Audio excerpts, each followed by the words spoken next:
Muito bem. Bom dia a todos, boa tarde no caso. Eu vou ser bem breve, porque ser a última a falar é sempre um pouco ingrato. Já estamos todos, já ouvimos todos muita coisa, então eu vou tentar ser o mais breve possível. O meu tema, antes de mais, gostaria de agradecer o convite à professora Grace e ao professor Dr. Jorge Bacelar Gouveia por nos receber aqui tão bem. O tema que me cabe aqui é falar sobre a contratação pública ecológica. É um tema que eu tenho bastante vontade, eu trabalho diariamente com contratação pública aqui em Portugal e, sobretudo no último ano, tem tido uma atenção muito grande porque entrou em vigor o novo Código da Contratação Pública, que vem na sequência de novas diretivas europeias que trouxeram novidades neste campo da contratação pública ecológica. E o que eu quero dizer com contratação pública ecológica? Acho que começarmos por aí. No fundo, o que está aqui em causa é compreendermos que uma parte substancial do investimento público na economia é despendida na contratação pública. Cerca de 14% do PIB da União Europeia é direcionado para a contratação pública, ou seja, entidades públicas que adquirem bens, serviços e empreitadas e, através dessa atuação, têm toda uma responsabilidade de utilizarem o erário de forma sustentável.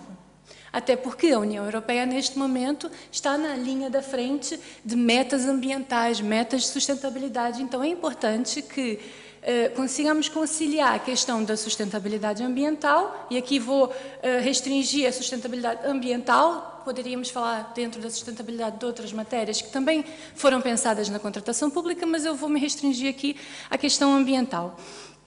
E por isso lhe chamo contratação pública ecológica. Então, a nível europeu, começou-se a perceber que não seria lógico, não seria racional pensarmos na contratação pública e na importância que ela tem sem relacioná-la com os objetivos e as metas ambientais. Então, nas novas diretivas que vieram revogar as diretivas de 2004, nós temos questões novas a serem tratadas e um reforço desta matéria ambiental. E o que eu quero dizer com matéria ambiental? No fundo, é a incorporação do valor ambiental como critério a ser avaliado na contratação pública. E isso nem sempre foi pacífico. Inclusive, nas últimas diretivas de 2004, que é a diretiva, para quem é mais interessado por estas matérias, a diretiva 2004-17-CE e a diretiva 2004-18-CE, que estão revogadas neste momento, foram os primeiros documentos normativos europeus que legislavam nesta matéria e que abriram portas para que o ambiente conseguisse ser valorado também na questão da contratação pública.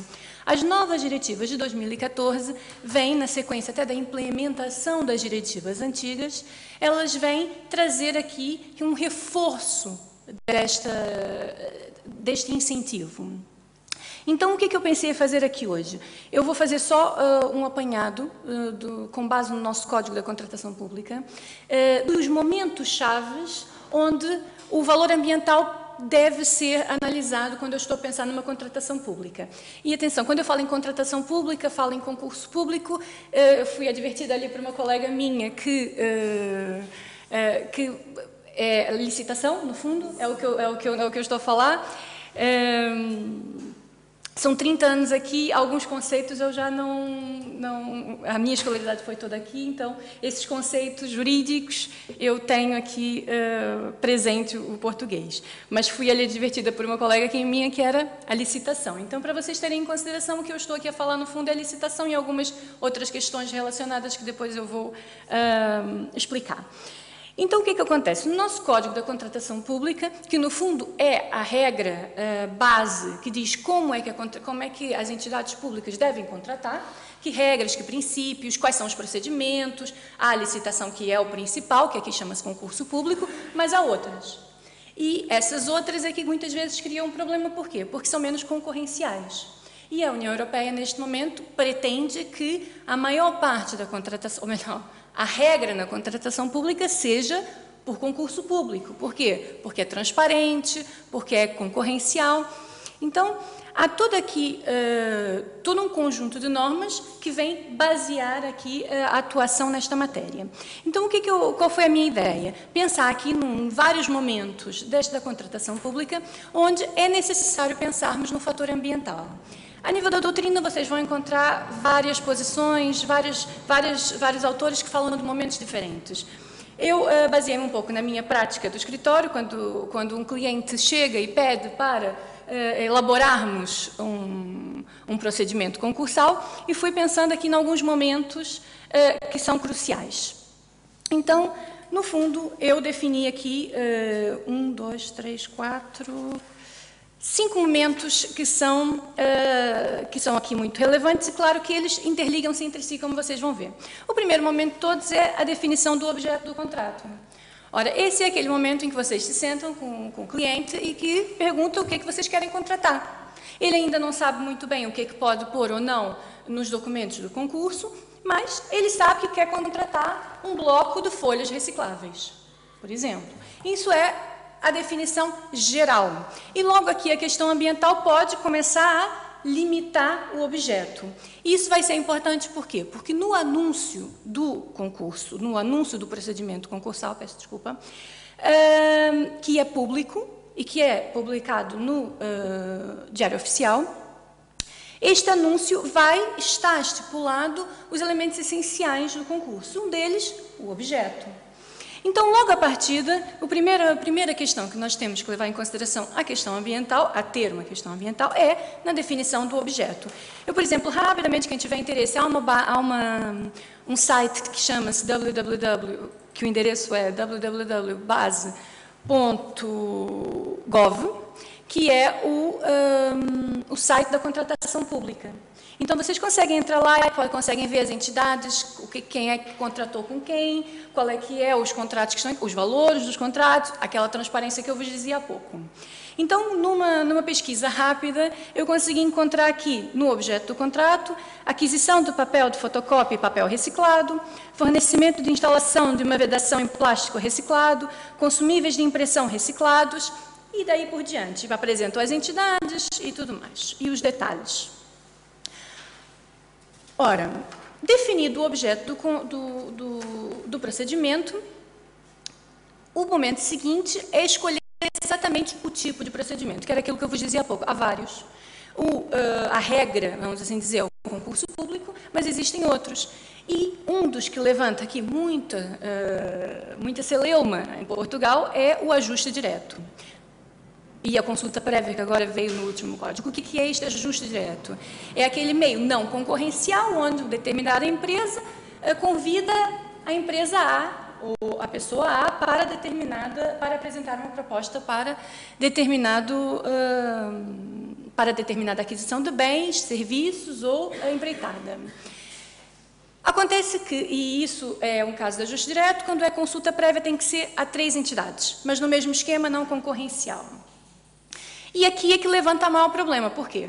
Porque as empresas têm uma tendência, as entidades públicas e as empresas têm uma tendência a gostar mais do ajuste direto, da consulta prévia, porque é mais simples, não só porque existe aqui uma facilidade de contornar aqui dificuldades, mas é porque realmente é um pouco mais simples. Enquanto que o concurso público tem toda uma formalidade.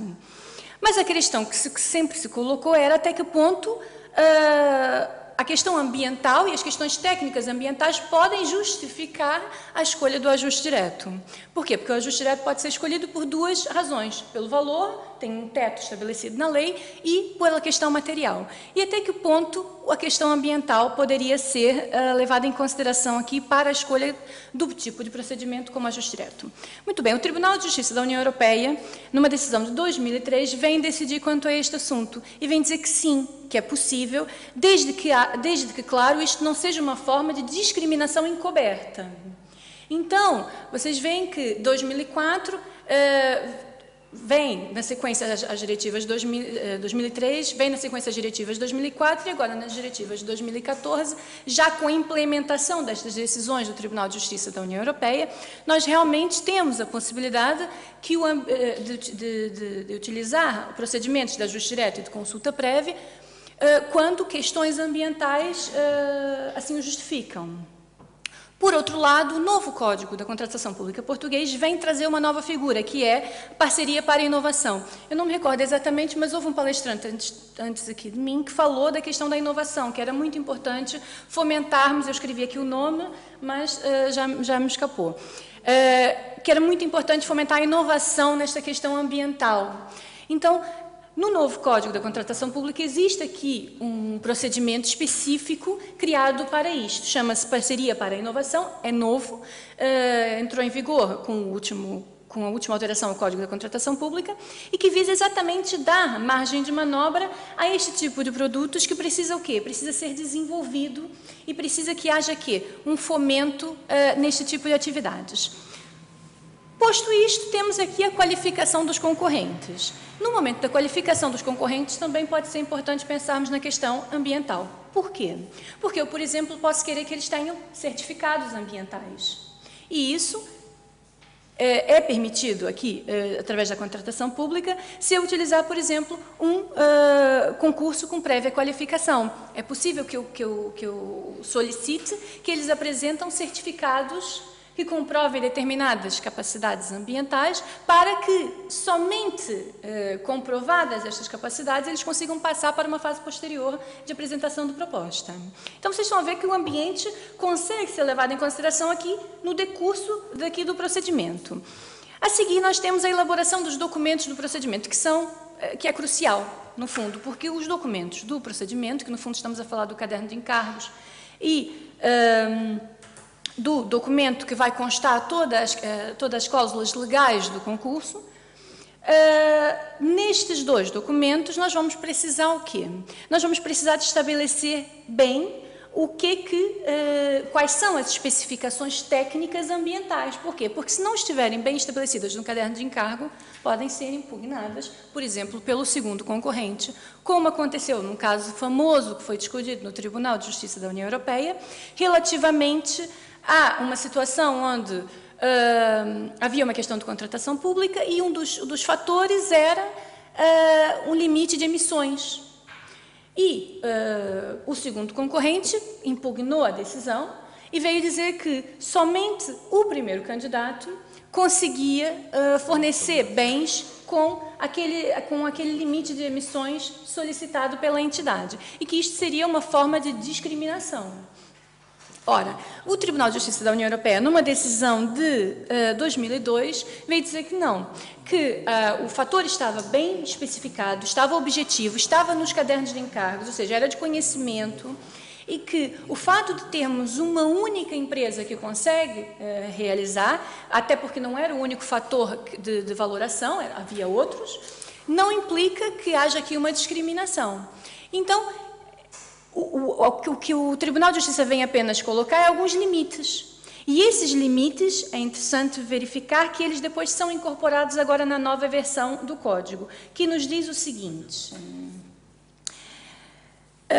No artigo 49, número 2, que fala da descrição das especificações técnicas, diz assim: características exigidas para as obras, bens móveis e serviços podem também incluir uma referência ao processo ou método específico de produção ou execução das obras, bens móveis ou serviços solicitados ou a um processo específico para outra fase do seu ciclo de vida, mesmo que tais fatores não façam parte da sua substância material, desde que estejam ligados ao objeto do contrato, sejam proporcionais ao seu valor e aos seus objetivos, que foi exatamente os critérios que foram solicitados pelo Tribunal de Justiça, que eles fossem proporcionais, que tivessem uma relação com o objeto, ou seja, as especificações ambientais não podem somente servir para eu afastar outros produtos ou outros concorrentes, tem que estar relacionado com o objeto do concurso. Então, isto faz com que, por exemplo, a questão de questões técnicas relativas a características funcionais e questões técnicas sobre a produção possam ser levadas em consideração nos cadernos de encargos. E estamos a falar do quê? Por exemplo, da exigência de certo tipo de matérias-primas, da percentagens mínimas de material reciclado, que era um pouco aquele caso das exigências mínimas de emissões, proibição de utilização de determinadas substâncias, A exigência de determinado método de produção, por exemplo, madeira proveniente de florestas geridas de modo sustentável, alimentos de agricultura biológica, eletricidade proveniente de fontes renováveis. Tudo isto agora é possível estar previsto nos cadernos de encargos e realizar a contratação apenas direcionada para estes bens que são considerados, cujo ciclo de vida é considerado mais sustentável. Para além disso, o novo Código dos Contratos Públicos vem trazer também um novo artigo que fala sobre os rótulos ecológicos, o artigo 49A, que é introduzido com a última alteração, e que permite a exigência de rótulos específicos para atestar obras, bens móveis ou serviços correspondentes a certas características exigidas. O que era uma das grandes questões que também se colocava, até que ponto eu posso exigir determinado rótulo ecológico para aceitar a proposta, como condição de aceitação da proposta. E com a introdução destas medidas de reforço desta contratação pública ecológica, neste momento nós conseguimos concluir, vamos assim dizer, que o quadro normativo existente neste momento permite, sim, está consolidado e permite, sim, uma contratação pública ecológica. O problema está na implementação do mesmo, que também foi levantado por outro palestrante aqui, a questão do relatório Brundtland. A situação é a mesma, a questão é como implementar. E nós já temos um normativo, temos legislação neste sentido, temos uma política governamental das compras públicas ecológicas para determinados tipos de bens e que obriga o Estado, a administração direta e indireta e empresas públicas a seguirem determinados critérios ambientais na sua contratação pública, mas a realidade é que se nós vamos analisar, fazer um levantamento muito rápido no base, nós conseguimos ver vários contratos que não têm as especificações ambientais que talvez pudessem ter incorporadas. Então, aí voltamos à mesma, é a questão de uma mudança de mentalidade que, se mudarmos a mentalidade na administração pública para levar a cabo esta contratação pública ecológica, isto irá fomentar o quê? Uma mudança de mentalidade em toda a sociedade. Por quê? Porque as empresas que vão se espelhar na administração pública vão também começar a levar a cabo uma contratação, nesse caso já não pública, mas uma contratação também ecológica. Então, basicamente, é isso que eu tinha aqui para vos dizer. Obrigada, doutora Paula.